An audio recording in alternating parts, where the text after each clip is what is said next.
Are you gonna hold her? No, but she's waving and it's really cute. Say hello. Hello. Can you say hello? Hello.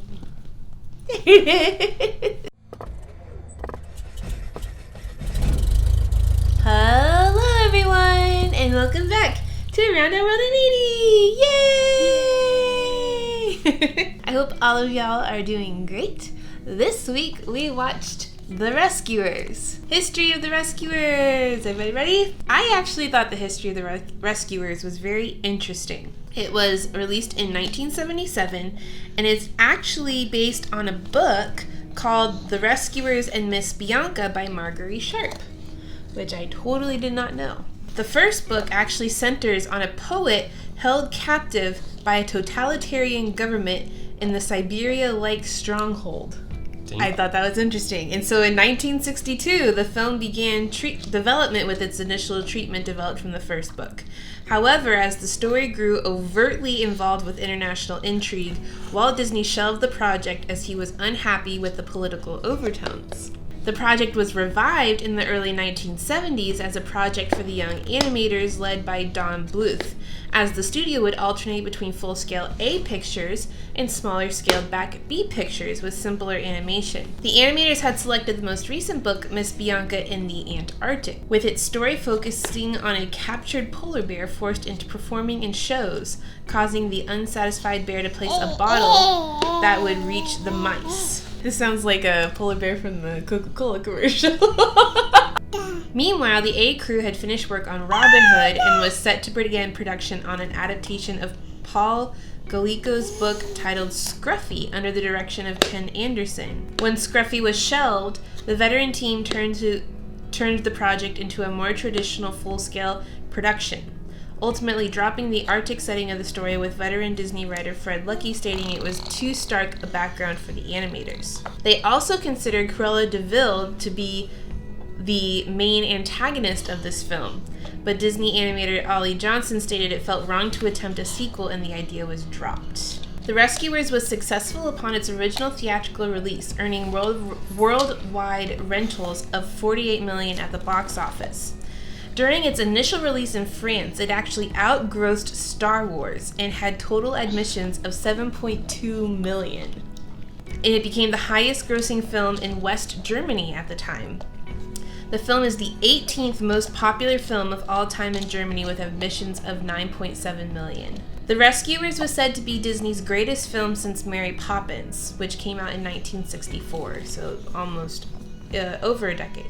And it seemed to signal a new golden age for Disney animation.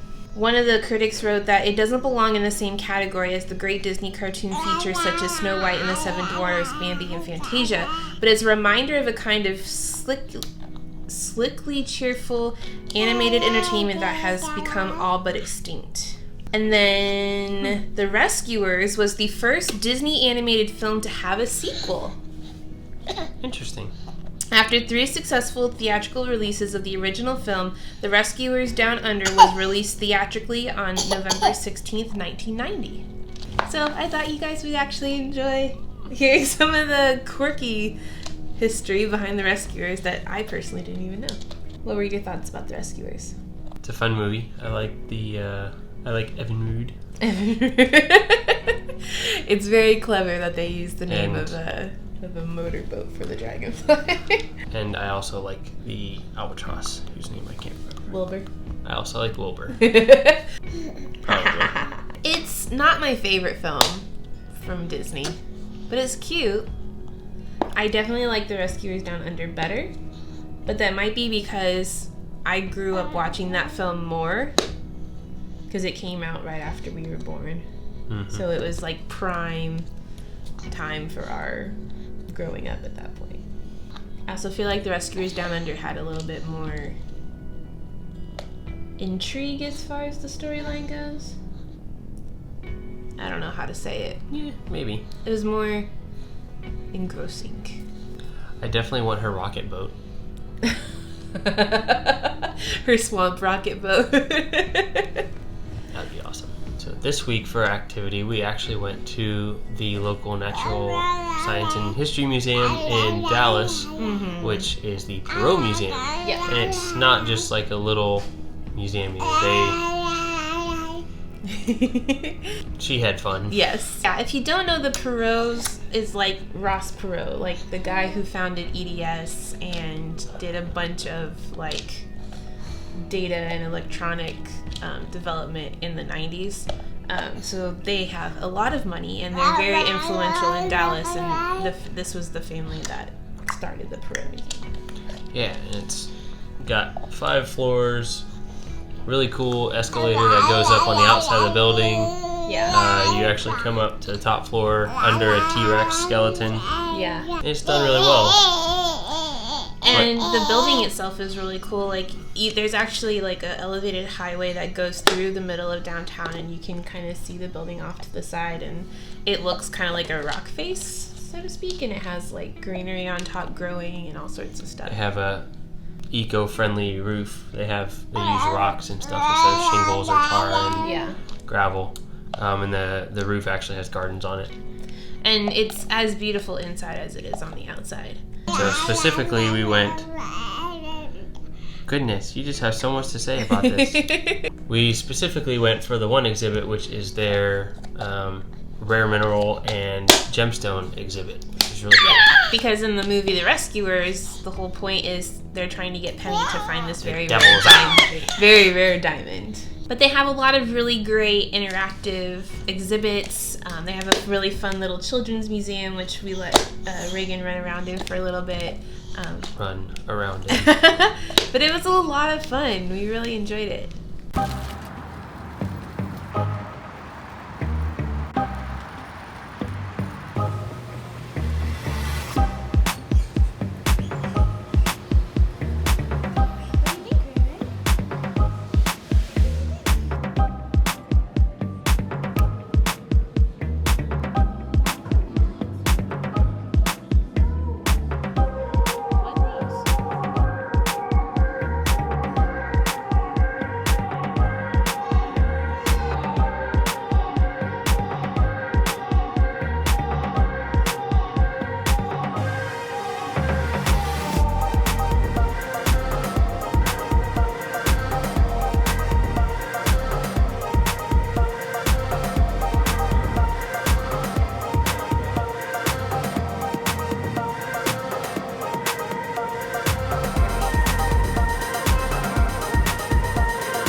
have a child with long hair from the start.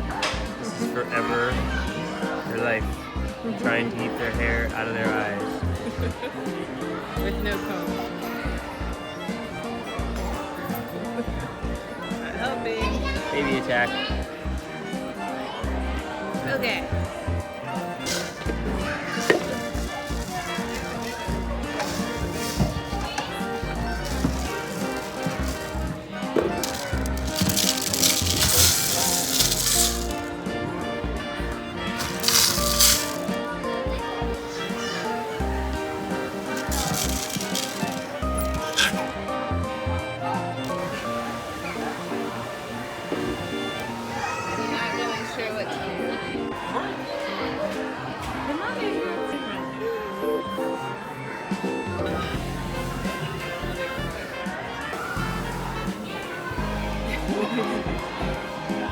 Clunk.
Alright, well thank you guys so much for joining us this week. We hope you guys liked seeing some of the things that the Perot has to offer. If you're coming to Dallas, I think it would be on our recommended things to do. What did you say? Yeah. I mean, we ended up buying a membership because we know we're going to be back. Alright, well thank you guys so much, and we'll see you guys soon. Bye!